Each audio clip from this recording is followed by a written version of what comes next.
Hürmetlik vatandaş bugün Çislak 2019 yıl 10. ayının 25. günü haftiga Cuma yuqorqi leksiyaning davomi. Amerika va bu davlatning rahbarlari faqat iqtisodiy uçuruş orqali kompartiya jungosi bu hayviylik davlatni hamda xususiy mulkni hurmat qiladigan, qonun bilan davlat boshqarishni umid qiladigan ve xalqaro savdo prinsiplarini hurmat qiladigan erkin ochib etilgan davlatga aylantirishdan endi umid qolmadi. Ayşe xuddi Prezident Trump davlat bexatarlik strategiyasida bayon qilgandek, Amerika bugun Jungoni strategik ve iqtisodiy jihatda Amerika bilan raqobatlashadigan davlat deb qaraydi. Men özümün sergüzeşlerim bilen ispatlap beraman ki, köpçülük Amerikalıklar, meyli şehirlerde, meyli yazılarda yaşavatkan bolsun, Prezident Trump'ın Jungo, Amerika münasebetiga bağlıq enek, menzillik siyasini kollaydı. Jungo Amerika münasebetiga bağlıq Prezident Trump'ın meydanı, siyaset meydanı, devlet meclisinde iki partiya azalarının umumiyizde kollaşığa erişti. Ötken bir yıldan beri bunda kollaşla asasında Prezident Trump yüreklik bilen kayniga hareket yüreklik hareket kılıp ötmüşki mağlubiyetlik siyasetlerini düzeltti. Amerika'nı ulgayttı, küçeytti. Beijing'in mesuliyetini süreçte kıldı. Biz iki devlet Amerika Jungo ve dünyanın bahiyet saadeti üçün bizden münasebetimiz tekimi adil, muhkem ve kuruluş karakterlik yolu çıkışı gerek.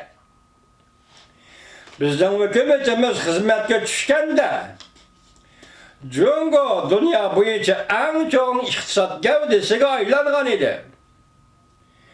Mutaxassislar paraz qilib Jungoning iqtisodiy qisqigina bir necha yil ichida taraqqiy qilib Amerikadan o'tib ketadi deyishgan.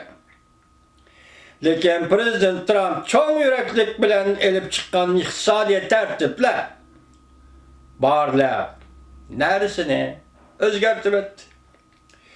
Hükümetimizden destek ve çağırdı Prezidentimiz Trump Amerika tarihida en zor bacı meytiş ve bacı eliş islahatı layihesiga imza koydu. Biz şirketlerin baş normasını tövellettik. Dünyanın her kaysi joylardagi şirket ve baş tölen münasebetlerini ölgü kıldık. Biz federatsiyalik boshqaruv nazorat qilishni mislsiz qo'yib o'tdik. Biz Amerikaning iqtidorini qo'yib o'tdik. Prezident Trump erkin ve adil savdo qilishni qat'iy qo'lladi. Natija qanday bo'ldi? Amerika dunyoda eng buyuk iqtisod davlatiga aylandi. Chavak. Amerika tarixida bu davlat qudratli iqtisodga ega bo'ldi. Amerikada ishsizlik 50 yildan beri eng tuvan chakka tushdi. Xizmatga erishgan amerikaliklar burungi vaqtlar qaraganda texmo ko'paydi.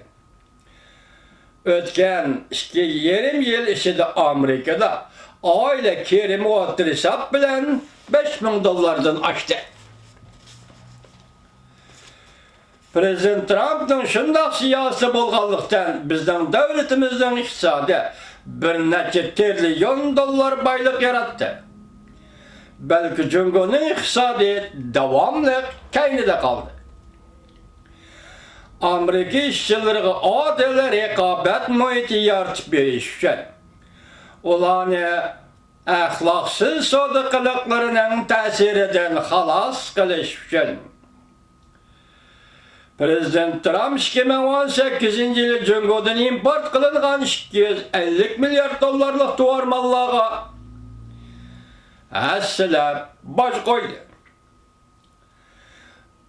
Bu yılın 5 yılı Prezident Trump eğer bizden soğudu münasebetlerimizdeki zor meseleler bu yıl 12. aydan burun hal kılınmaydıyken ondaqda biz Cungo'dan import kılıngan. Lekin hazırgacha baş koyulmagan 300 milyar dollarlık duvar mallığı yana əsələr baş koyumuz dep jakardı. Biz müştahorda sizlerge liksiye sözlegen, lekin bir yerde bunda şartlık cümle yok idi hazırgacha. Eğer 12. aygacha aramızdaki zor mesele hal kılınmaydıyken biz yine devamlı 300 milyar dollarlık import mallarga baş koyumuz degan gapni o'tgan leksiyalerde sizlik bunda şartlık cümle orunda okumadık. Bugün tuyuqsizdi bu muavin prezident Mike Pence'nin dokladı da yakın notqada o'ttirg'i chiqdi. Bu 12. ay deganmish oldimizdagi 12. ay. Bir ay. Et tahlil qilamiz. Allah ömrümüzni bersin vatandaşım. Aklimizni, hukukimizni qo'g'dashgan. Devletimiz grey davlarının maxfiyatligi va devletimizning bexatarligini qo'g'dashgan. Biz kuchli tadbir qo'llanib, Huawei va Zhongsheng qatorliq Jungo shirkatlarining qonunsiz harakatlariga cheklandik. Biz dünyanın her qaysi joylaridagi ittifoqdoshlarimizga bexatar 5.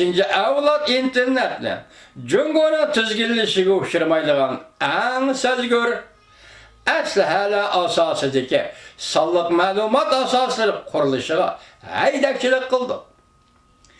Bizning iqtisodiy jihatdan qudratli davlat bo'lib, o'zgarishimizga ergashib, Prezident Trump qonun loyihaga imzo qo'yib, Devlet Müdafaa Hamçotu bir evlat kişiler yaşayan devir birlikte iş gelişini işe aşıyor. Devamını anlayış hürmetli vatandaş.